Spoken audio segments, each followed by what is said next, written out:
Also, Gov, in connection with my question, no, kung mapapatunayan pong may contractor o mga opisyal na nagpabaya po sa pagpapatakbo nitong mga ghost projects sa Bulacan, ano po yung magiging aksyon ng inyong pamahalaang panlalawigan? May mabablacklist po Well, ba, kaso, full audit ng buong DPWH Bulacan projects? well, actually sa ngayon nagsagawa, unang-una po nagsagawa na po tayo ng mga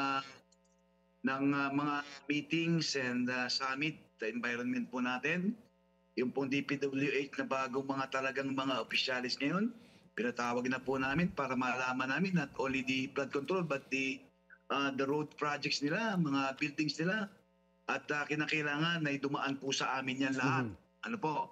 Lahat po yan dumaan sa amin muna.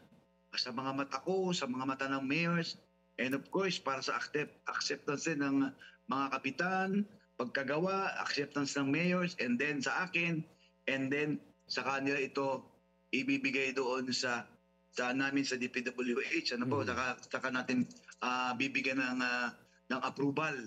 Ano po, na ito na isagawa at nagawa po.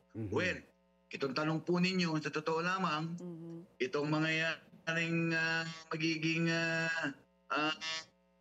resulta ng pag-iimbestiga, naghihintay po ang lalawigan ng Bulacan. At pag-aaralan po namin yan kung anong mga Hakbang magiging na aksyon inyong namin kung